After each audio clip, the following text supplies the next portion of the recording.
VW's had some pretty ghastly cabin tech over the years, but they're trying to fix that now. Here's a giant mock-up of what's in that, the VW Golf R Touch. Notice at the top is about a 12.8-inch master screen with most of your information displayed. Below it would be about an 8-inch touch panel, where mostly virtual controls will go. This is not unlike what Honda and Acura are doing with two screens, one larger, one smaller, but a very different flavor. And this lower panel, by the way, is indicative of how VW is trying to move to get rid of all switches and rotary knobs in the car, those physical tactile controls from the old days, if you will. It's debatable whether an all-touch interface is better, worse, just a lateral perhaps from the traditional knobs and switches. Also here and related to this, we're looking for who's going to install CarPlay, Android Auto, and MirrorLink. MirrorLink's more of a dark horse, but Volkswagen here talking about moving forward with MirrorLink, which not a lot of other car makers are doing. Now, in addition to all those touchscreen innovations that VW is showing, there's also a new idea of controlling interface not by touch, but by gesture. This has been tried in the auto industry a couple times. We've seen it here at CES before. It keeps getting better, and we're getting to the point where it seems to be nuanced enough. Look how this works. There's a sensor here right behind the gear shift that will pick up my hand. The home position to go into gesture mode is to hold your hand there open, and it'll recognize open fingers. And then you've just got 5 simple gestures, not a lot of complicated things. You're not going to do typing of text in the air or anything. You have a left, a right, you can push down, you can select with your finger like you might imagine clicking on a mouse. Now, this is not replacing all the gestures in a car. It's primarily for the more coarse ones and the ones that are very commonly used. Volume change, climate change, zoom in and out of a map, or go back and forth in a menu to select something on a zone. Now, this is not set for production anytime soon, but we're starting to see how Volkswagen is starting to really think differently about how they do their interface. You may recall that when GM first brought out built-in 4G through OnStar, I was kind of disappointed. It was mostly a hotspot in your car service, which I don't find that interesting. Now it's getting more interesting. Unique custom built-in services in the car powered by 4G. In this case, here's one called OnStar at Your Service. Based on where you are or where you're programmed to go in the nav rig, they're going to come up with offers that supposedly are going to be smart, based on where you're going and also based on your interests. They're playing my tune. They're showing a demo here of Dunkin' Donuts coupons popping up. I'm in. They would also work with Retail Me Not, the big online coupon discount site, to bring those offers in. Based on where you are and where you're going, you could also book a hotel at the last minute while you're driving along through Priceline, though in that case you do get an operator involved. Now, the devil's in the details, of course. How well this is elegantly executed, how well it's customized to what I'm really doing and not just nagging me. We'll see when this hits the market how well they've worked those nuances. But let me also show you how they want to use 4G to make you a better driver.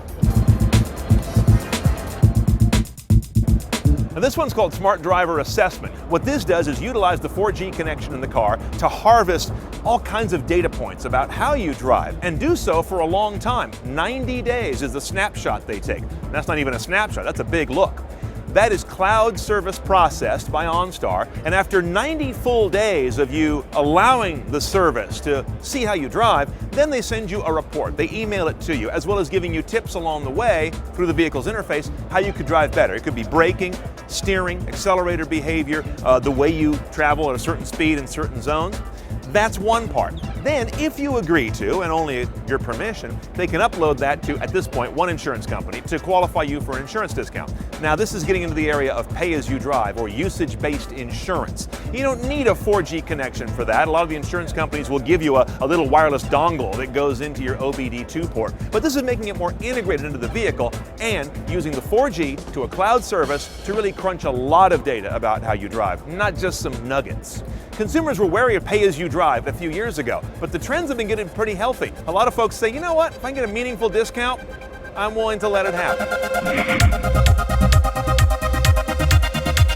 Now let's talk about something interesting on CarPlay and Android Auto. Now here at Hyundai, they're doing something a little different as they roll out toward getting it in showrooms. With most car makers, you buy a car that already has nav and elaborate media and all of that, and then you add CarPlay or Android Auto to it, and you've got some duplication. You feel like maybe you're paying for more than you need. Hyundai's got an interesting strategy they've announced here. Starting in their 16 model year cars, they're going to have this fairly basic display audio system. Here, they're trying to thin it down and bring the cost down. If you don't have a phone plugged in, it's pretty basic. AM, FM, Bluetooth streaming and calling, and that's really all the bells and whistles. But then when you plug in your smartphone, Android or iOS, it pulls up CarPlay or Android Auto and brings in all that incredible richness. You didn't buy it 2 or 3 times. Those functions are only coming from your phone. So you're really leveraging the services and connections of your phone in a less duplicative way and not redundant with what the car maker has in there as well. It's kind of very efficient and elegant. This allows them to move it to a lower price point they think is going to apply to 60+% of their sales volume in the 16 model year. We got to wait a little while for this one. In the meantime, by mid-2015, Hyundai will roll out CarPlay and Android Auto, but stacked on top of head units that already have their nav and apps. Now here at CES, Tim Stevens and I just hosted a really good Next Big Thing panel on virtual and augmented reality. And one of the areas where I'm most excited about AR, augmented reality, is coming up in cars, especially in these head-up displays that are getting very popular. This one doesn't just show you information statically on the windshield or through the windshield, it puts it in context on the road. Let me tell you what I'm seeing here. There's a warning about a car that just crossed my path, and the warning followed the car. As I go along now, I'm getting indication about lane drift, and it's putting a colored line right on the lane where I'm drifting. There's a traffic signal right in front of me. Perhaps I didn't look up and see the traffic signal. It's put it right in front of me so I don't miss the red lights. And here comes a car cutting me off, rat bastard. And the vehicle showed me the corner of the car to really emphasize that's where the impact point might be coming. Here's a navigation prompt showing me what exit to take, and it's kind of like that Fidelity advertisement. It's putting, in this case, a blue line on the road. Now, none of this is coming to production tomorrow. This is pretty elaborate stuff in terms of projection technology and, of course, making sure the data's right so it's not giving you any false cues. That matters when you're on the road. But I'm glad to see AR coming to cars. I can barely think of a place where it matters more.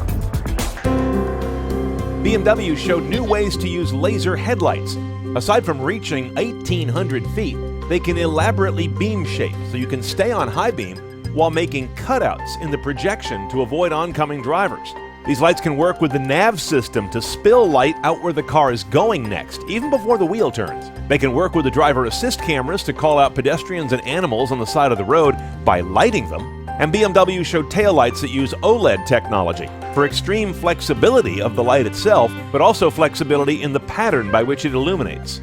Even if this tech were ready today, though, US regulations lag far behind it in terms of approval.